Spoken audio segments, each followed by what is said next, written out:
하나님 아버지, 오늘도 하나님 앞에 예배할 때에 하나님의 말씀을 잘 들을 수 있는 귀와 그 말씀을 환영하는 마음과 그 말씀을 주의 뜻대로 잘 해석하고 분별하는 지혜가 충만한 우리 모두가 되게 도와주시옵소서.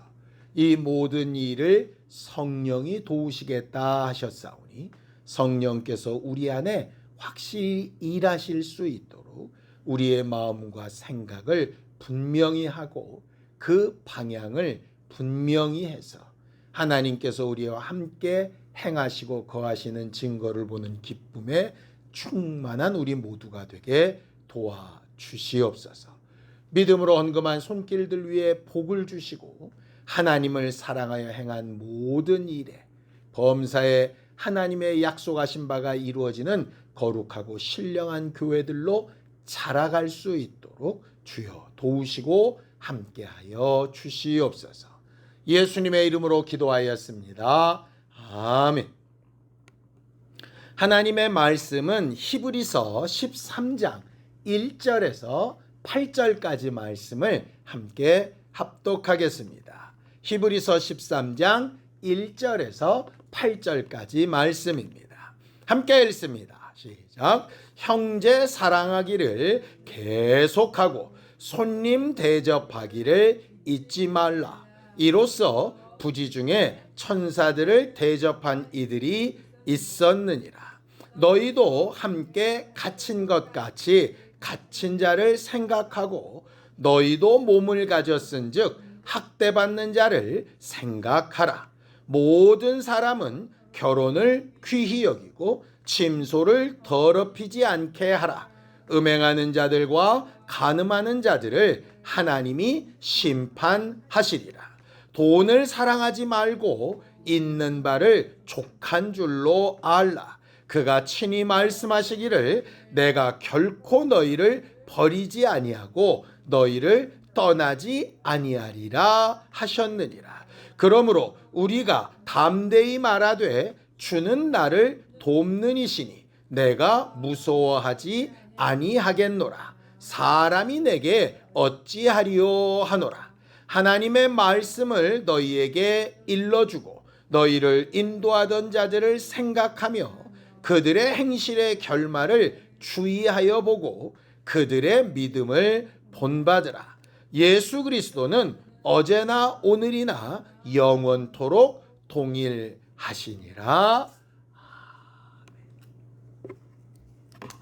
우리가 예수를 믿는다라고 할 때 가장 근거가 되는 구절이 오늘 본문의 맨 마지막 구절입니다. 히브리서 13장 8절이죠. 예수 그리스도는 어제나 오늘이나 영원토록 동일하시니라. 어제나 오늘이나 영원토록 동일하시니라. 그가 뜻하신 바가 동일하고 약속하신 말씀이 동일하고 행하시는 목적이 동일하고 그 결과까지 동일하게 꿈꾸고 일하시는 분이라고 하는 거죠. 결국 신앙생활은 그 영원토록 동일하신 예수 그리스도의 생각, 행동, 그 결과에 나를 얼만큼 맞춰갈 거냐 하는 겁니다. 우리가 서울에서 부산까지 가는 KTX 표를 가지고 있다고 생각해 봅시다. 그 표가 제대로 능력을 발휘하려면 그 표에 적혀져 있는 시간과 개찰구와 플랫폼을 찾아서 그 시간에 내 몸을 움직이고 그 기차에 내 몸을 실어 놓고 내리지 않아야 결말까지 가지 않겠습니까? 결국 신앙생활은 우리가 예수께서 말씀하신 바를 알고 그 약속하신 곳에 나를 옮겨놓고 그 말씀에서 내려가지 않도록 계속 내 자신을 그 위에 올려놓고 결과물까지 이르게 되는 것. 그것이 결국 우리 신앙생활의 목적이고 우리가 오늘도 이렇게 예배하는 이유입니다.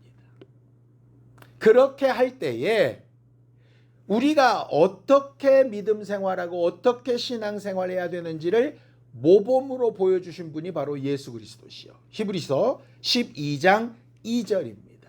함께 읽죠. 시작. 믿음의 주요 또 온전하게 하시는 이인 예수를 바라보자 라고 이렇게 되어져 있습니다. 우리는 흔히 신앙생활의 목적을 뭐라고 얘기하느냐? 구원받고 하나님의 나라 천국에 가는 것이 목적이라고 얘기합니다. 틀리지 않습니다. 근데 결국은 그 천국에 가서 뭐 할 거냐라는 게 또 질문에 남아요. 그러니까 아이들이 대학 가기 위해서 열심히 공부를 하잖아요. 근데 그 다음 질문이 있어야죠. 그럼 대학 가서 뭘 할 거냐? 그러니까 학교만 가는 게 아니라 가서 무슨 공부를 할 거냐? 그럼 그 공부를 해서 뭐 어떻게 살 거냐? 그렇게 사는 결과로 뭘 얻을 거냐? 뭐 이런 것들이 그 다음 질문들이 꼬리를 물어야 되지 않겠습니까? 근데 우리가 신앙생활할 때 제일 잘 못하는 게 뭐냐면 계속해서 하나님 앞에 이렇게 묻는 일을 잘 못하는 거예요. 하나 듣고 아 그렇구나라고 그냥 멈춰 서 있는 거죠. 멈춰 서는 게 아니라 좋아 여기까지 했으니 그럼 그 다음은 이렇게 되는 거예요. 성경은 그냥 지옥 가지 말고 천국에만 들어오라고 끝나는 게 아니라 계시록에 보면 계속 이렇게 말씀하시죠. 정말 내가 사랑하는 자들을 내 자리에 앉게 하여 주고 나와 함께 먹고 마시며 내가 가지는 영광을 너희도 누리게 하겠다 이런 말씀을 계속 하고 계세요. 그러니까 예수 그리스도를 본받는 삶이 천국까지 가는 과정이기도 하지만 천국에 가서도 우리가 해야 될 일은 예수 그리스도를 닮은 모습으로 예수가 누리는 영광을 함께 나눠 누리는 것이 우리의 목적이잖아요. 결국 천국에 가는 것과 예수를 닮아가는 것은 전혀 다른 목적이 아니라는 거예요. 같은 이야기라고 하는 겁니다. 그러니 예수를 닮아갑시다. 예수께서 하셨던 일을 우리도 합시다 라고 하는 것은 천국까지 가는 과정의 일이기도 하고 천국에서 계속 해야 되는 일이기도 하는 거죠. 예수는 자기 자신을 자꾸 이렇게 지칭을 하시죠. 인자라고 이렇게 지칭하십니다. 인자가 뭡니까? 사람의 아들이에요. 사람이라는 뜻입니다. 나는 하나님의 아들, 하나님으로서 말씀이 육신되어 온 것도 맞지만 너희 앞에 설 때는 하나님의 아들로서 너희와는 근본적으로 다른 존재로서 너희는 나를 쳐다도 보지 못하는 그런 차이가 있는 존재로서 온 게 아니고 너희와 똑같은 사람의 아들로 와 있다. 왜? 내가 사람의 아들로서 하는 일을 너희도 사람의 아들이기 때문에 할 수 있다라는 거예요. 자꾸 우리는 그건 하나님의 아들이시니까 그렇게 하셨지, 예수니까 그렇게 하셨지 이렇게 얘기합니다. 그렇게 얘기할 때는 이렇게 또 얘기하세요. 내가 분명히 나를 믿는 자에게는 하나님의 자녀가 되는 권세를 줬다고 얘기하지 않았냐. 너희가 나를 하나님의 아들로 그렇게 고백한다면 너희도 이미 구원받은 하나님의 아들이고, 내가 나를 인자로 얘기했다면 너희도 사람의 아들로서 나처럼 할 수 있다는 얘기야. 이 말씀을 하시는 거예요. 그러니까 신앙생활은 예수께서 하나님의 아들로서 하셨던 일도 본받아야 되지만 사람의 아들로 하셨던 일도 본받아야 되는 거죠. 대표적인 예가 제자들의 발을 씻기시면서 이렇게 얘기하시죠. 내가 너희를 이렇게 섬기는 일을 했으니 너희도 이렇게 하라 하셨잖아요. 내가 침례를 명하여 행한 것처럼 너희도 그렇게 침례를 행하라 하신 거잖아요. 내가 나를 죽인 너희를 용서한 것처럼 너희도 남을 용서하라 하신 거잖아요. 내가 하나님의 뜻을 분별하기 위해서 땀방울이 핏방울이 되도록 기도했던 것처럼 너희도 그렇게 기도하라는 거예요. 그러니까는 신앙생활은 예수 그리스도를 모델로 삼아서 그 본을 닮아가는 것을 계속 훈련해 나가는 게 결국 신앙생활의 근본적인 목적이고, 그런 발걸음의 과정과 끝에 있는 것이 하나님의 나라, 천국, 하나님이 약속하신 영생 이렇게 되는 겁니다. 그러니까 이 땅에서 살다가 예수 믿으면 뿅 하고 이렇게 사라지는 존재가 아니라 계속 그 길로 쫓아가고 있는 존재라는 뜻이에요. 몇 번을 말씀드리지만 사도 바울이 계속해서 내가 아직 이루었담도 아니고 얻었담도 아니다. 이미 구원 얻은 것도 맞고 이미 예수로 인해서 은혜를 받아서 하나님의 자녀로 이루어진 것도 맞는데 그거를 지금 주장하는 게 믿음이 아니고 이미 지나가고 이루어진 것들은 감사함으로 그냥 받고 내가 계속 닮아가고 나아가야 될 부분을 한 걸음씩 가고 있다라고 이렇게 설명하고 있는 거예요. 이걸 분명하게 하는 게 매우 중요합니다. 그래서 신앙생활을 누구보다 더 열심히 잘한 사람도 남은 부분이 있고 이제 막 시작한 사람도 남은 부분이 있는 거예요. 마치 먼저 시작하고 어느 정도 이룬 사람은 상대적으로 훨씬 많이 이뤘으니 이 정도면 되었다라고 멈추는 것이 신앙생활이 아니라는 거죠. 그래서 히브리서에는 내가 미워하는 사람은 뒤로 물러가 침륜에 빠지는 사람을 내가 싫어한다 이렇게 얘기하시는 거예요. 계속해서 이루어가야 될 부분들을 찾아가야 되는 거죠. 우리의 본이 되고 우리가 닮아가야 될 그 예수를 성경에 곳곳에서 여러 가지 설명을 하는데 그 평가의 가장 기본적인 것이 뭐냐면 예수는 매우 균형 잡힌 삶을 사셨다라고 하는 거예요. 이런 거죠. 자, 누가복음 2장 40절입니다. 함께 읽죠. 시작. 아기가 자라며 강하여지고 지혜가 충만하며 하나님의 은혜가 그의 위에 있더라 그랬습니다. 하나님의 아들로 말씀이 육신이 되어 성령으로 잉태된 특별한 존재이기 때문에 태어나자마자 완벽한 존재셨다가 아니라 우리처럼 육체도 자라고 지혜도 채워지고 하나님이시니까 하나님의 도움과 은혜는 필요 없어가 아니라 하나님의 아들이실지라도 하나님의 은혜와 도움이 필요한 존재였다는 거죠. 육체도 인격적인 지혜도 영적으로 하나님의 은혜를 사모하는 것도 균형 잡히게 성장하셨던 분이었다는 거예요. 두 번째 이런 말씀도 있죠. 누가복음 2장 52절입니다. 함께 읽죠. 시작. 예수는 지혜와 키가 자라가며 하나님과 사람에게 더욱 사랑스러워 가시더라. 무슨 얘기입니까? 지혜는 인격이고 키는 육체예요. 육체와 인격이 자라가면서 하나님께도 더 사랑받고 사람들에게도 더 사랑받으시더라. 이런 말이에요.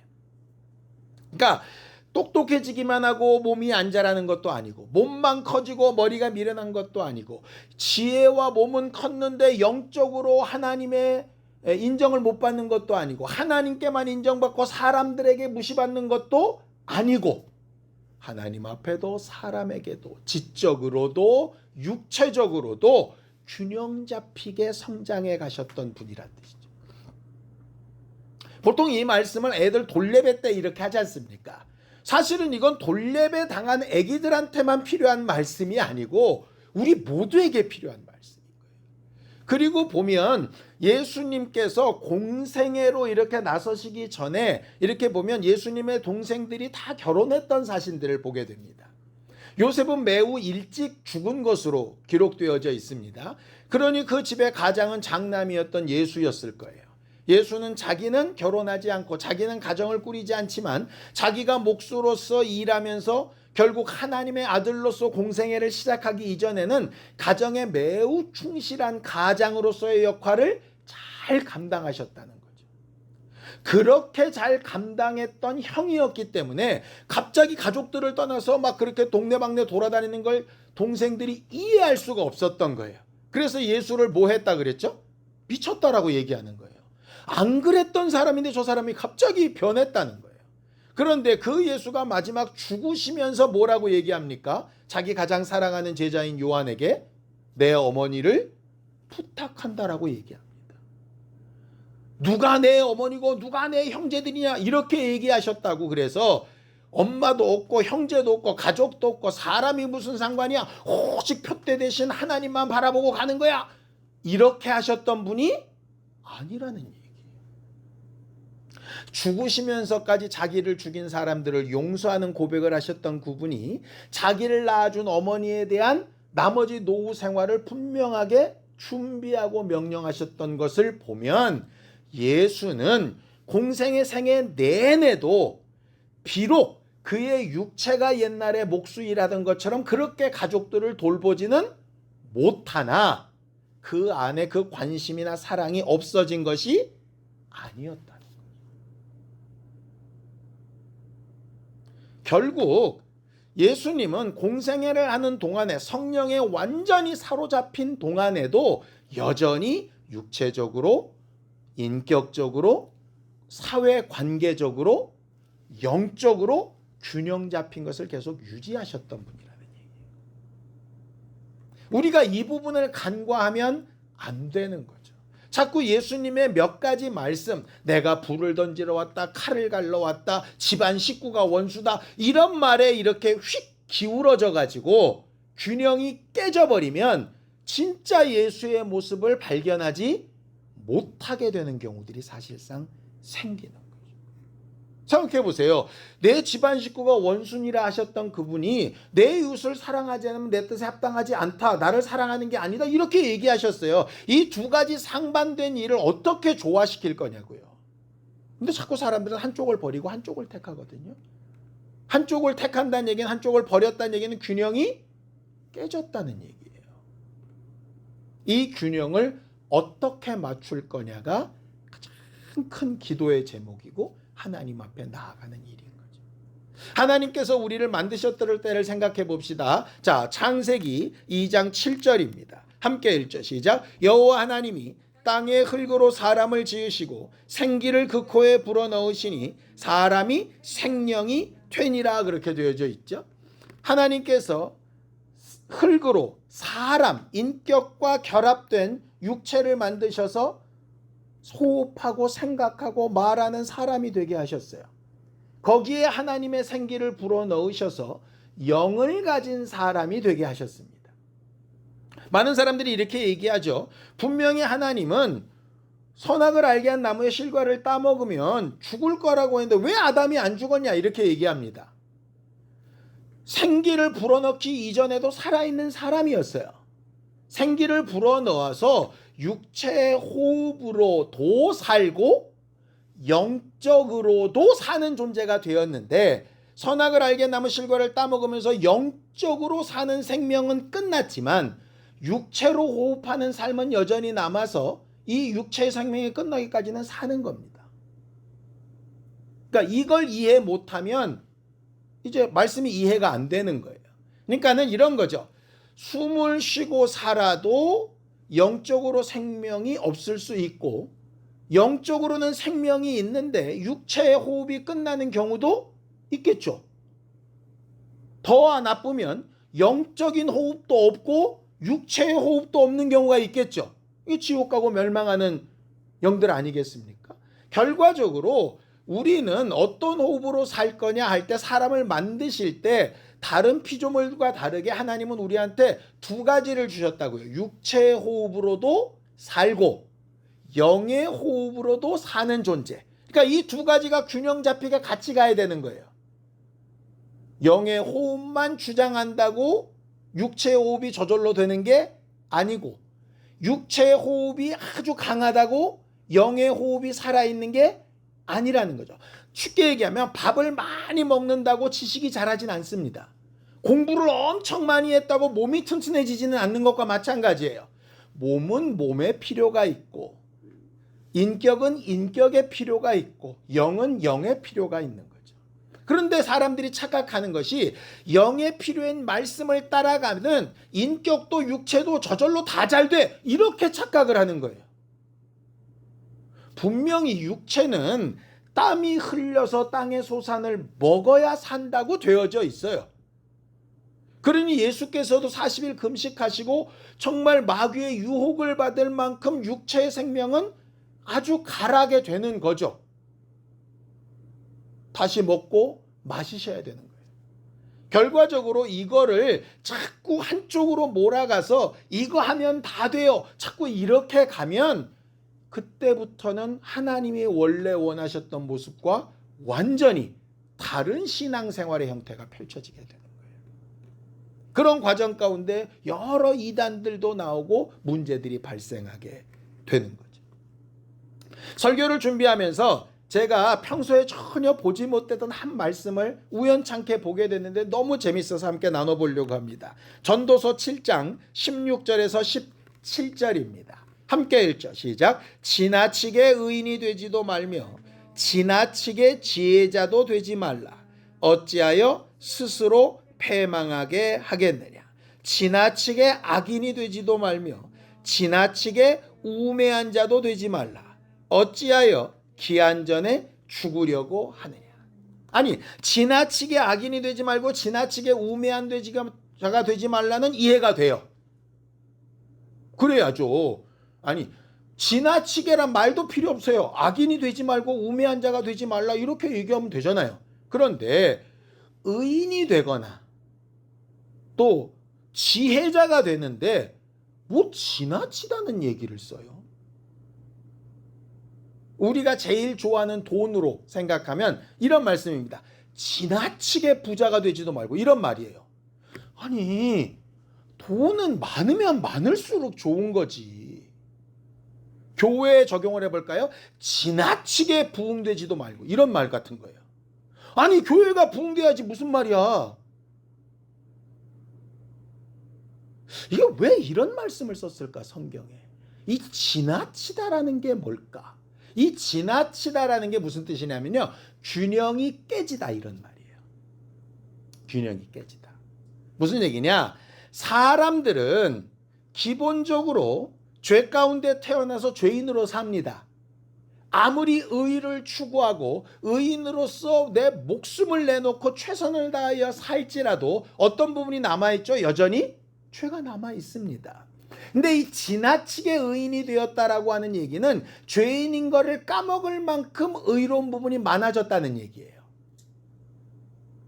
지혜라는 얘기는 우리가 아무리 지혜롭고 아무리 똑똑해져도 하나님의 지혜만 하겠습니까?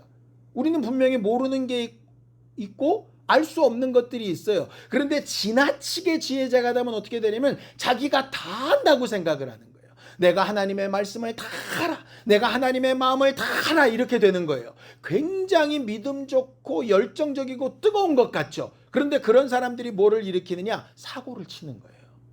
왜? 자기 안에 있는 죄의 속성, 자기 안의 무지를 무시하고 한쪽으로만 가는 거죠. 그 대표적인 예가 누구냐면 사도 바울입니다. 사도 바울이 이렇게 고백을 했어요. 갈라디아서 1장 13절에서 14절입니다. 함께 읽죠. 시작. 내가 이전에 유대교회에 있을 때에 행한 일을 너희가 들었거니와 하나님의 교회를 심히 박해하여 멸하고 내가 내 동족 중 여러 연갑자보다 유대교를 지나치게 믿어 내 조상의 전통에 대하여 더욱 열심히 있었다. 이렇게 얘기합니다. 자기가 어떻게 믿었다고요? 지나치게 믿었다. 지나치게 열심히 있었다. 이런 얘기입니다. 아니, 교회에서 믿음이 많으면 많을수록 좋은 거 아니에요? 열심히 있으면 있을수록 좋은 거 아니에요? 아니, 우리 교회에 막 돈이 막 지나치게 많아서 막 헌신을 막 몇십억씩 하고 막 이런 사람이 여러 명 있으면 좋지 않겠습니까? 좋을 것 같아요. 그런데 그렇지 않다는 거예요. 그게 진짜 좋은 일이면 하나님께서 그렇게 만드셨을 거라는 거예요. 그러니까 바울이 얘기하는 거죠. 그때는 자기가 누구보다도 열심히 있고 누구보다도 믿음 있고 누구보다도 열정적이고 그래서 다른 사람들이 유대교를 믿고 예수를 핍박하는 것을 보니까 승에 안 차는 거야. 아니, 이렇게 해갖고 어떻게 하나님의 뜻이 이루어지겠어? 그래가지고 막 자기가 막 앞장서서 막 나가서 남들이 안 하는 일도 막 하는 거예요. 그게 잘한다고 생각을 했던 거죠. 근데 이게 지나치다 보니 뭐가 안 되는 거냐? 자기 판단이 안 되는 거예요. 이런 거죠. 내가 열심히 빠르게 정신없이 앞뒤도 안 돌아보고 뛰다 보니 순간 내가 어디로 뛰고 있는지를 까먹는 거예요. 아니, 방향을 봐야 되잖아요. 그런데 너무 빠르게 뛰다 보니까 방향이 틀린 걸 발견을 못하는 거죠. 그러니까 빠른 것보다 바른 게 중요한데 바른 거를 넘어서는 거죠. 빠른 게. 그러다 보니까 이게 지나쳐지게 돼요. 바울이 이 부분을 경계하는 겁니다. 이 말을 오해하지 마세요. 그러니까 뜨뜻미지근하라는 얘기가 아닙니다. 성경에는 분명히 뜨겁든지 차든지 하라고 분명히 말씀하셨어요. 근데 뜨겁든지 차든지 하는 것도 정도가 있는데 뭐가 되느냐? 그게 나를 죽이는 일이 되면 안 되는 거예요. 근데 사도 바울의 지나친 열심과 지나친 자기 확신과 지나친 열정이 자기도 죽이고 남도 죽이는 일이 됐던 거예요. 그러니까 예수께서 이렇게 말씀하시죠. 사두개인들이나 바리새인들이 이렇게 보면서 너희가 소경되었다라고 깨달았다면 복이 있었을 거다. 그런데 너희가 스스로 본다고 하니 너희는 참 복되지 못하다. 이렇게 얘기하는 거예요. 아니, 소경보다 보는 게 훨씬 낫잖아요. 세리나 창기처럼 사는 것보다 바리새인처럼 말씀 중심으로 성전에서 일하면서 사두개인처럼 이렇게 사는 게 좋잖아요. 좋은데 그게 지나치면 부족함만 못한 거죠. 우리가 아는 사자성어 중에 그런 말이 있죠. 과유불급. 지나치면 모자람만 못하는 거예요. 차라리 모자라면 하나님 앞에 도움을 요청할 텐데 지나치면 본인이 맞다고 생각하면서 뭐를 앞서느냐? 예수님과 하나님을 앞서게 되는 거예요. 이게 이제 문제인 거예요. 물론 그렇게 하나님의 말씀을 앞서면서까지 열정적이고 그렇게 막 열심 있고 믿음 있고 하는 사람이 그리 많지 않습니다. 많지 않기는 하나 그 많지 않은 몇 사람이 가져오는 후폭풍이 꽤 크다는 거예요. 그래서 잘 분별해 봐야 한다라고 하는 거죠. 그 또 다른 예가 뭐냐면 바리새인과 사두개인들입니다. 바리새인과 사두개인들은 예수님 시대 때 종교 지도자들로서의 역할을 충분히 했던 사람들입니다. 그러니까 사두개인은 말 그대로 사독의 후손이라는 뜻이에요. 대제사장인 사독의 후손, 그러니까 제사장들입니다. 그런데 이 제사장들이 제사하고 역할을 하고 또 사내들인 공의회원, 국회의원 같은 입법자로서 재판장으로서 이런 일들을 계속 하다 보니까 어디에 이렇게 시각이 머무르냐면요, 현실의 시각이 머물러요. 왜냐하면 지금 갖고 온 재물이 의롭냐 그렇지 아니하냐, 지금 이 제사가 제대로 진행됐냐 안 됐냐, 이 사람 판단해서 문둥병이냐 아니냐, 누가 죄인이고 누가 옳으냐 이런 것들 판단하고, 뭐 어떤 사람들이 뭐 물어오면 거기에 대한 답변도 해줘야 되고, 이러다 보니까 대부분 이 삶의 방식이 현실적이에요. 그리고 이 땅에서 제사장으로서의 역할을 하면서 계속해서 11조를 받고 또 선물을 받고 사례를 받고 이렇게 하다 보니까 점점 부자가 되죠. 넉넉해지는 거예요. 이 땅이 살만해지죠. 그러다 보니까 신앙생활의 척도를 뭐로 두느냐, 얼만큼 제사 잘 지내느냐, 얼만큼 헌신 많이 하냐, 얼만큼 응답을 많이 받았냐, 얼만큼 받은 응답을 가지고 많이 구제했냐, 뭐 이런 걸로 판단을 하게 되는 거예요. 그래서 이렇게 되는 거죠. 사도행전 23장 8절에 보면 이런 말씀이 있습니다. 함께 읽죠. 시작. 이는 사두개인은 부활도 없고 천사도 없고 영도 없다 하고 바리새인은 다 있다 함이라. 사두개인들이 점점 그렇게 신앙생활을 하다 보니까 어떻게 되느냐, 이 현실이 하나님의 나라야. 이 육체로 사는 동안에 하나님을 기억하는 게 중요한 거야. 이 땅에서 하나님의 복을 받는 게 중요하고, 이 땅에서 하나님의 응답을 받는 게 믿음 생활을 잘하는 거야. 뭐 이 땅을 벗어나서 하나님의 나라, 영적 부활 뭐 이런 거 자꾸 얘기하지 말고 지금 내게 주신 날 가운데 어떻게 살아야 될까를 조심해야지. 이게 이제 사두개인들의 기본적인 의식이에요. 웃기죠? 제사장, 지금으로 따지면 목사인데 뭐가 없냐? 천국 소망 같은 건 없어요. 이 땅에서 잘 살고 착하게 사는 거예요. 함부로 살지 않습니다. 굉장히 거룩하게 살고 다른 사람들 많이 도우며 살고 좋은 영향력을 많이 역할을 나타내며 삽니다. 그게 제사장들 사두개인들이에요. 바리새인들은 뭐냐? 예루살렘 성전이 무너지고 성전이 없어진 다음에, 성전이 없으니까 뭐만 남았냐? 말씀만 남았잖아요. 왜 성전이 없어졌을까? 성전 예배를 했음에도 불구하고 왜 망했을까? 그럼 성전 예배만으로 완벽하지가 않다는 건데, 이러면서 율법을 계속 공부하던 사람이에요.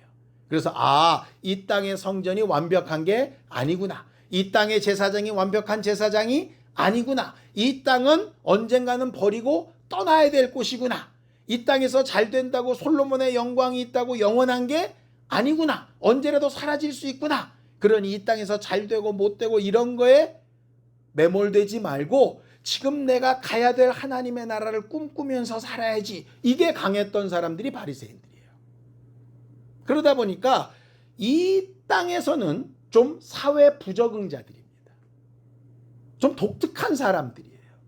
열심히 일해야 돈을 벌 텐데 안식일이라고 안 하고 뭐 한다고 안 하고 무슨 규정이 있다고 안 하고 뭐 이런다고 안 하고 안 하는 거예요. 세상에서 돈을 벌려면 주일날도 일해야 되고 뭐 술집도 해야 되고 뭐 이래야 되는데 바리새인들은 그거 안 되는 거예요. 성경이 하지 말라는 건 못해. 그러니까 할 수 있는 게 별로 없어요. 그러니까 가난하죠. 사두개인들이 볼 때는 바리새인들이 지질이 궁상인 거예요. 지들은 영적 그러는데 영적이면은 복을 받아서 이 땅에서 잘 돼야지 왜 저러고 살아? 이렇게 얘기하는 거예요. 바리새인들은 사두개인 보면서 저렇게 배만 불러가지고 성전 저렇게 좋아하는데 과거에 솔로몬 성전도 다 무너졌는데 성전 예배만 드린다고 되냐? 속에서부터 하나님을 사랑하고 영적으로 살아야지 이렇게 하는 거죠. 그러니까 바리새인들은 뭐를 꿈꾸느냐? 이 생은 끝났어. 영원한 하나님의 나라를 빨리 가야 돼. 이런 게 꿈꾸는 사람이고, 사두개인은 이 땅에 주신 날들을 행복하게 살고 하나님의 뜻을 이루면서 살아야지 이랬던 사람들이에요. 웃긴 건 둘 다 뭐를 주장하느냐? 하나님의 말씀을 주장하는 거예요. 자기들이 보는 하나님의 말씀에는 그렇게 되어져 있는 거죠. 시간이 가면 갈수록 이게 점점 벌어집니다. 그 차이가. 왜냐? 중간에 있는 사람들이 자꾸 핍박을 받아요. 바리새인들 생각 중에 일부가 그래도 하나님의 나라 갈 때 가더라도 이 땅에서 우리가 해야 될 일들은 돌아보고 좀 해야 되는 거 아니야? 라고 했더니 시험 들었다고 막 욕하는 거예요. 사두개인들 중에도 제사장 이렇게 하는 거 결과적으로 영적으로 하나님 앞에 하는 거고, 우리가 율법을 받을 때도 천사로부터 받았는데 천사 없고 영적 세계가 없다는 게 말이 되냐? 이런 얘기하면 물들었다고 막 이렇게 얘기하는 거예요. 그러니까 중간지대가 사라져요. 점점 양쪽 가로 가는 거죠. 예수님의 말씀은 뭐였습니까? 이것도 행하고 저것도 버리지 말라는 거예요. 예수님이 이런 말씀을 하셨어요. 자, 요한복음 3장 12절입니다. 함께 읽죠. 시작. 내가 땅의 일을 말하여도 너희가 믿지 아니하거든 하물며 하늘의 일을 말하면 어떻게 믿겠는가. 바리새인들은 맨날 하늘 얘기만 하는 거예요. 하늘 얘기만. 옳지 않아 뭐 이런 얘기 하는 거죠. 그러니까는 예를 들어 안식일 날 왜 병 고쳐? 그 사람 고치는 게 뭐 그렇게 중요해?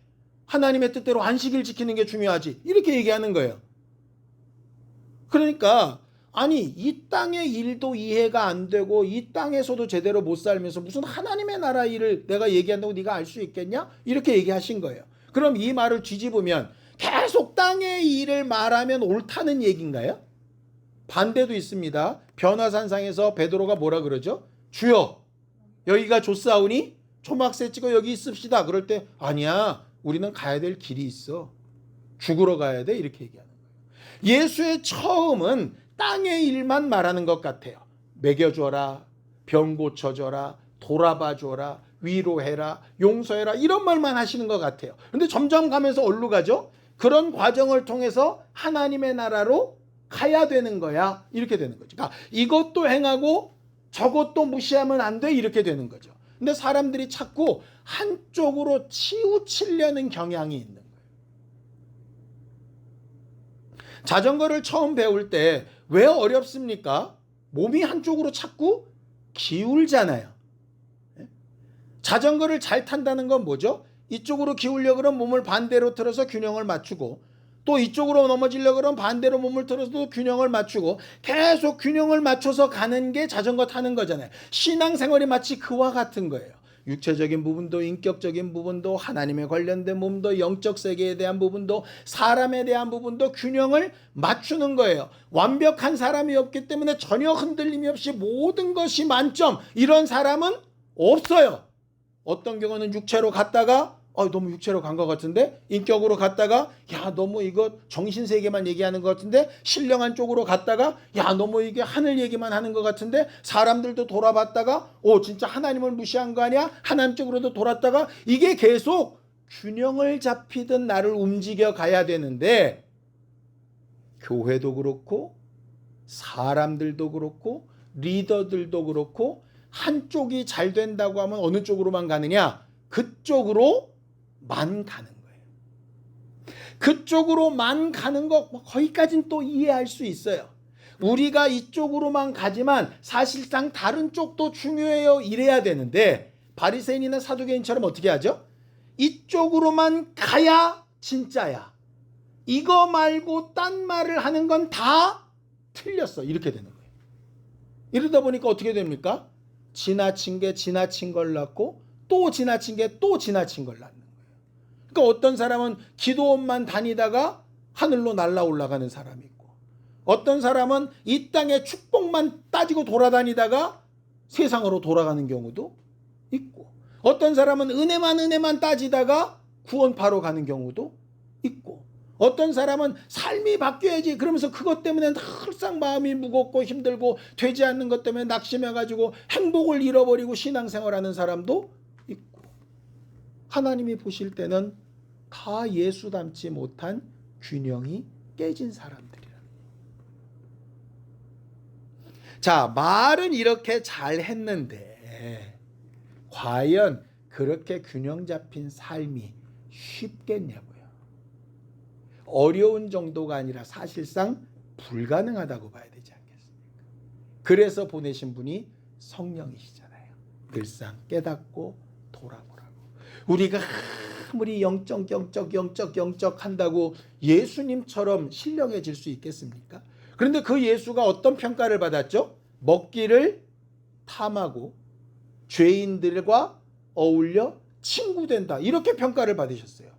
아주 신령했던 그분이 이 일도 하셨다고요. 근데 우리가 뭐 얼마나 대단히 신령하다고 말세가 되면 혼인을 폐하고 친구를 다 버리고 세상을 다 끊고 그렇게 주장하는 것들 간혹 있잖아요. 과연 우리가 신령하면 예수만큼 신령할 수 있냐고요.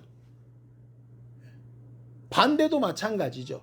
우리가 이 땅의 영광과 부요를 따지면 솔로몬만큼 될 수 있냐고요. 근데 영적 부분이 사라져버리니까 그거 아무것도 아니잖아요. 결국 이 지나친 걸 고치는 게 매우 필요하다.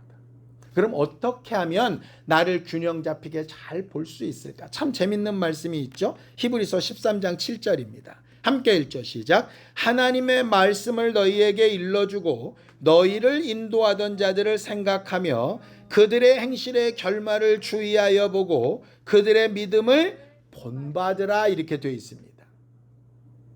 저 같으면 사람들은 영원토록 변함이 없는 게 아니라 맨날 헬라빼딱하고 균형도 안 잡히고 엉망진창이니 사람 같은 것들을 볼 필요 없다. 하나님의 말씀에 비춰 네 자신을 돌아보고 네가 정말 어떻게 치우쳐 있는가 늘상 확인해보고 그렇게 해라, 이렇게 명령하실 것 같은데 왜 이렇게 다른 사람을 보라고 하셨을까? 누가 이렇게 썼더라고요. 사람들은 눈이 안을 향해 있지 않고 밖을 향해 있어요. 그죠? 귀가 안쪽으로 열려 있지 않고 바깥쪽으로 열려 있어요. 그래서 내 안에 있는 것을 보는 것보다는 밖을 보는 게 더 쉽고 내 안의 소리를 듣는 것보다는 밖의 소리를 듣는 게 훨씬 쉽대요. 그러니 다른 사람들의 모습, 다른 사람들의 말이나 치우친 행동들을 보고 들으면서 뭘 하라는 얘기예요? 분별을 해보란 얘기예요. 그리고 그 사람을 보고 거울 보듯 내 자신을 돌아보라는 거예요. 네가 만약에 그 사람을 비판하고 있다면 그럼 그 사람을 비판하는 비판으로 너를 비판해 볼 때 너는 어떠냐 이 말이죠. 저 사람은 너무 영적 그래. 그렇게 얘기할 때 거울 보듯 내 자신을 돌아보면 그럼 나는 영적인 부분에 대해서 어느 정도 가치를 두고 있는가? 그럼 너는 어느 정도나 가치를 두고 있길래 저 사람은 지나쳐 이렇게 얘기하냐 이 말이에요. 저 사람은 너무 육체적인 것 같아서 막 뭐라고 손가락질하고 있다면 너는 그럼 육체의 균형에 대해서 어느 정도 맞추고 있길래 그 사람을 비난하고 있느냐 이 말이에요. 결국 반면교사죠. 우리가 남을 비난하기 쉽습니다. 그러니까 남의 의견이 틀렸다라고 말하기는 쉬워요. 그런데 그럼 정작 네 의견은 뭐냐라고 얘기하면 그건 또 애매합니다. 남을 반대하기 쉬운데 이 정도가 가장 적당해라고 말하는 건 그리 쉽지 않습니다. 그러니까 그거를 계속 인도하는 사람들과 함께하는 사람들을 보면서 만들어가는. 아이들도 어려서부터 공부를 하다 보면 어쩔 때는 이 선생님을 막 따라가고 어쩔 때는 이 선생님을 막 따라가고 어쩔 때는 이 친구를 막 따라가고 어느 사이인가 이 친구랑 상관없이 저 친구랑 막 좋아하고 이런 경우들이 간혹 있잖아요. 나쁜 게 아니라는 얘기예요. 왜? 너무 한쪽으로만 가면 그쪽으로 치우치니까 그 균형을 계속 맞춰가는 일에 중요하다는 거죠.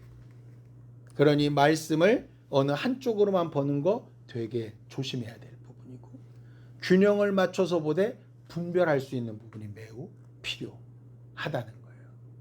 우리만 옳아요. 우리만 최고예요. 그렇지 않습니다. 극단적이 되는 이유는 간단하답니다. 자기 기준이 너무 옳다고 생각하면 극단적이 되는 거예요. 다른 사람은 무조건 틀려야만 되거든요. 왜? 내가 맞으려면 다른 말을 하는 사람은 틀려야 되잖아요. 극단적이 되지 않고 균형이 맞춰지려면 저 말은 왜 그렇게 할까? 내가 믿고 있는 말씀과 다른 말씀이 있다면 이 말씀 그러면 어떻게 조화시켜야 하나?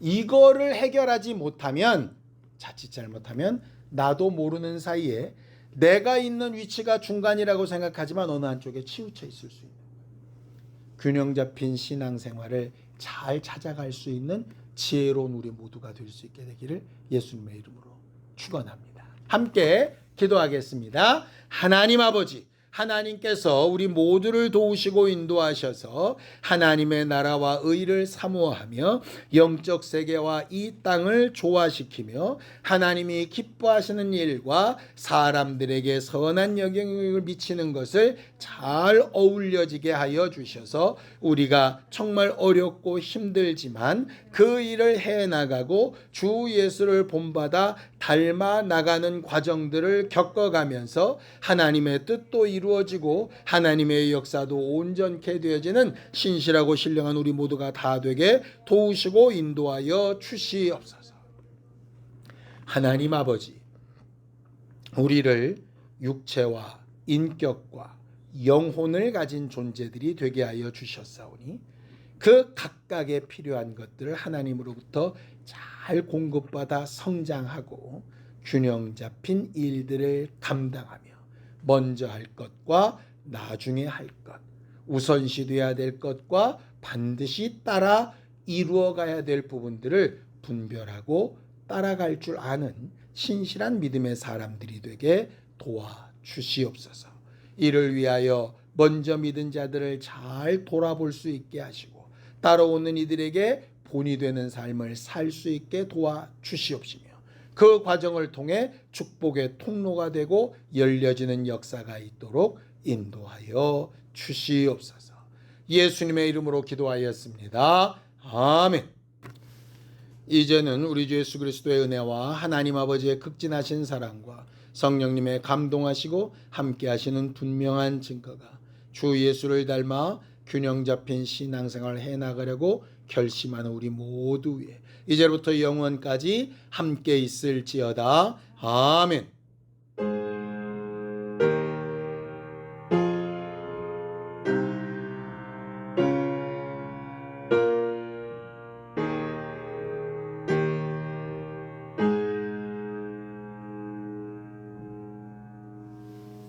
이번 한 주간 하나님 앞에 우리의 위치를 잘 돌아보며 사는 우리 모두가 됐으면 좋겠습니다. 수고하셨습니다. 감사합니다.